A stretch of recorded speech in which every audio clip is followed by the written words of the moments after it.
If you're a landlord and you're not up to date with the Renters' Rights Act, potentially you're putting yourself at risk to face massive fines of tens of thousands of pounds. Hello, it's Simon Zutshi here. In this episode of the Property Magic podcast, I'm going to talk about the Renters' Rights Act. As you know, it's coming into force on the 1st of May.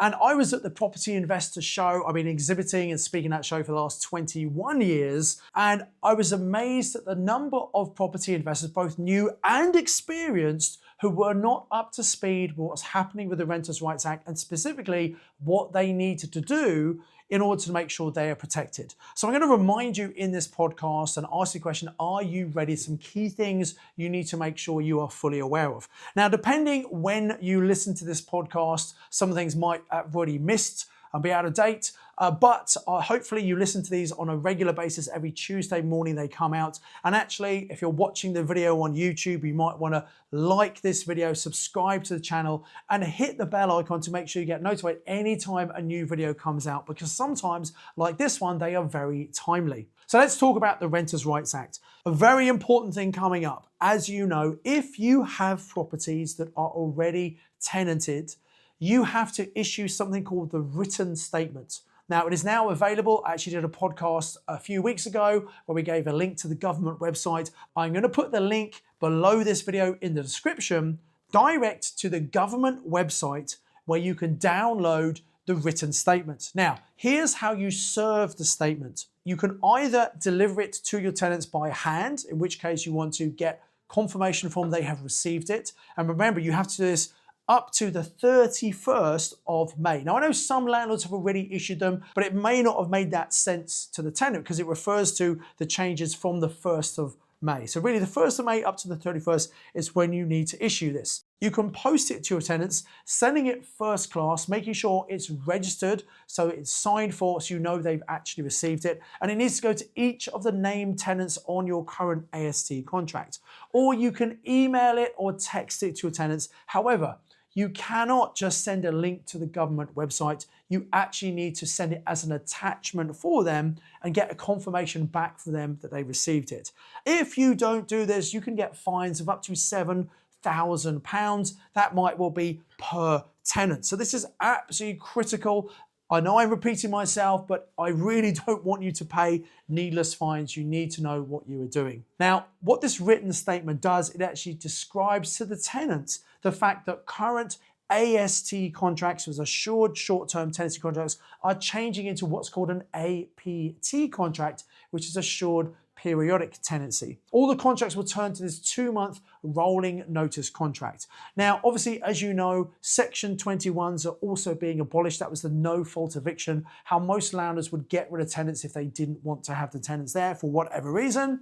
That is being abolished, and coming up to the end of this week, the 30th of April is the last time you can issue a Section 21 to get rid of your tenants with a no-fault eviction. However, they are increasing Section 8, which is a number of different ways we can use to get tenants out. So if your tenants are not paying rent, don't worry, you can still get them out. My personal recommendation to you is for all of your tenants, have specialist rental guarantee insurance. So this is insurance you take out at the time you move new tenants in. As long as they pass all the reference checks, you can pay a little bit extra of a premium and get insurance. What that means is if the tenant doesn't pay you the rent, after a certain period of time, the insurance company will start paying the rent to you, and they'll even cover the costs of legal costs to get tenants out. Now, a little personal story here.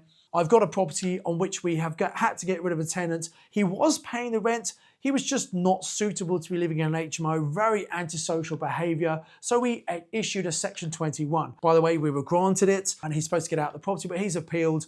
It's probably going to cost me something like £4,000 or £5,000 in total to have gone through this process with all the legal fees. So it can be very expensive. So having insurance to cover that is much, much better. Also, I've started taking out this rental guarantee insurance. When my letting agents ask me, do I want to do that? I say, yes, please.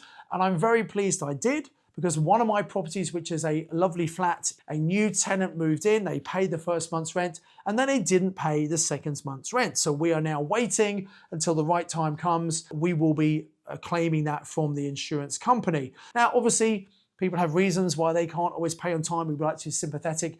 But the problem is when the tenant is just not communicating, not responding, that is obviously a red flag. If I didn't have that insurance in place, it will cost me a lot of money. So I highly recommend it. Don't go for the cheapest insurance. You need to make sure the insurance is fit for purpose and will pay out when you need it to pay out. So always read the terms and conditions to make sure it's right for you. There's some other really important things you need to make sure you do to make sure you are protected. One of the things that's going to happen is the rent repayment orders, and that is where you have not done everything you should do, and the tenants can go to court and claim up to 24 months of repayment in rent. Now, at the moment, they can claim 12 months, but from the 1st of May, it will be 24 months.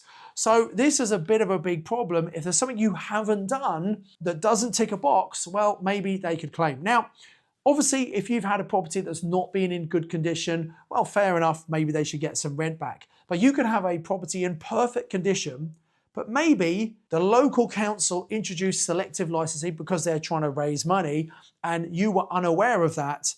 And although you should have had a license, you didn't. Now, I would argue the tenant actually had no detrimental effect to them living there, but because you didn't do everything you should have done, because you didn't allow the local council to raise extra revenue, technically you are in a breach and that tenant could go to court and get 24 months of rent. So a really important action for you is check that all of your properties that you have tenants in, check with the local council to see if they have selective licensing. Now, if it's an HMO, it might well need a mandatory HMO license.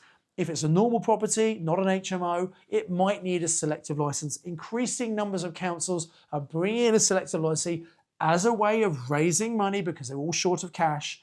And if you don't have a license, that is a big problem. It'll be a real shame if anyone watching this channel who is a landlord is not listening to this and not taking the advice and thus ending up paying a huge fee when really, with a few simple checks, they should have been able to avoid that. Of course, you need to make sure your property is up to good condition. We need to make sure it hasn't got damp. We need to make sure we've got all our certificates, like an EIRC certificate, like the gas safety certificate, like the EPC. And obviously in the future, it's coming, although they keep on kicking it down the lane, at some point we'll only be able to have rental properties that are an EPC C or above. Now, some properties, it would be very, very difficult to get them up to a C standard. Obviously, there's a certain amount of money you can spend to get it fixed. Over and above that, they're capping it. But still, some properties will require lots of money. They'll never quite get to a C. And some properties, just a couple of £1,000s, will get them to an EPC C grading. So check you are doing things correctly. Make sure you've got paperwork in place. And if you're using letting agents to look after your properties, it's really important that you check that they know what they're doing. Again, alarmingly, increasingly, there are lots of letting agents who are still not really up to speed with what's going on and what they need to do. It would be a real shame if they make a mistake and you're the one who's paying for that. So speak to your letting agents, ask them, do they know what's coming? What are they doing? How are they preparing? And the final thing is you want to be very careful who you put into your property as tenants. This is one of the undesired effects when the outcomes of the Renters' Rights Act. I think some tenants who maybe would have been able to get accommodation before are really going to struggle if they're not so reliable, they're not paying their rent, etc. You know, maybe there's a good reason why that's happening. Landlords are not going to tolerate that, and so they're going to be very difficult for those people to get accommodation moving forward. Please, please make sure that you are looking after your property, make sure you're looking after your tenants, and hopefully everything will be fine. Lots of landlords are leaving the property market. That's why it's an incredible opportunity for you to pick up properties at a great price on favourable terms. Personally, I am buying more properties. I'm staying in the property market. I'm going to be here for a very long time because I believe there'll always be a demand for good quality accommodation in this country where the population is increasing.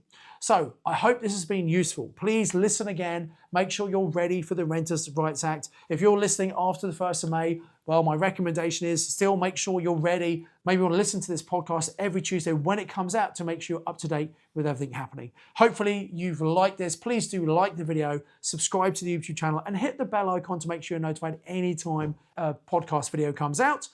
As ever, I encourage you to invest in knowledge, invest for skill.